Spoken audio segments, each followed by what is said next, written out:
शीतल चंदन चंद्रमा तैसी शीतल संत, तैसी शीतल संत जगत की तपन बुझावे।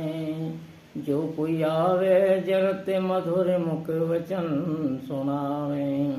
धीरज शील स्वभाव क्षमा नहीं जाति बखानी। कोमल अति मृदु बहन वज्र को करते पानी। कोमल अति मृदु बहन वज्र को करते पानी।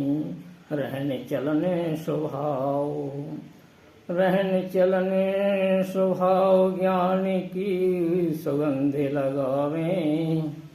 रहने चलने स्वभाव ज्ञान की सुगंध लगावे। तीन ताप मिट जाए संत का दर्शन जो पावे। तीन ताप मिट जाए संत के दर्शन पावे। पलटू ज्वाला उदर की, पलटू ज्वाला उदर की रहे न मिटे तुरंत। शीतल चंदन चंद्रमा कैसी शीतल संत। पलटू कहते हैं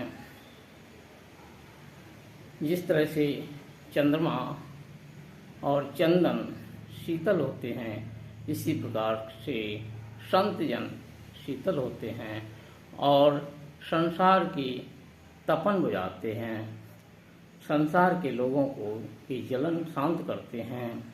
जो कोई आवे जरत मधुर मुख वचन सुनावें। जो क्रोध से भरा हुआ, जो किसी द्वेष की आग में जलता हुआ संतों के पास आता है, तो संत जन उन्हें मधुर मीठे वचन सुनाकर उनकी पीड़ा को हर लेते हैं, उनके द्वेष भाव को खत्म कर देते हैं।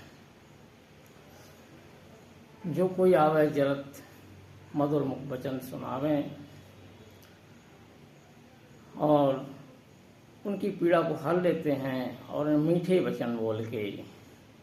धीरजशील स्वभाव क्षमा नहीं जात बखानी।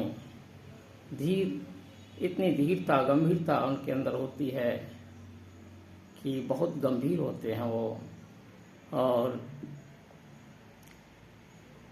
क्षमा तो ये समझो क्षमा के सागर होते हैं, दया के सागर होते हैं, करुणा निधान होते हैं संत जन।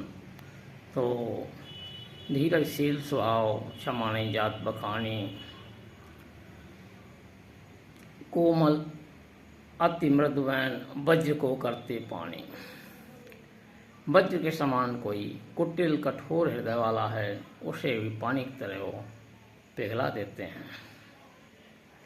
तो साहब कहते हैं जो संतों के पास आता है, उनका रहना, उनका बोलना, उनका चलना, उनका उठना बैठना सब कुछ शांतमय होता है।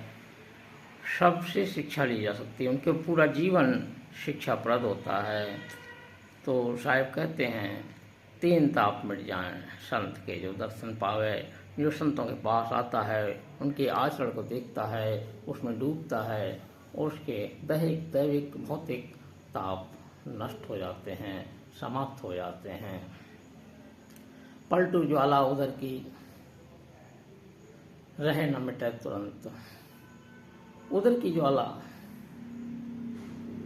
भूख, जो वासनात्मक भूख है, और चाहिए और चाहिए और चाहिए, वो ज्वाला समाप्त हो जाती है।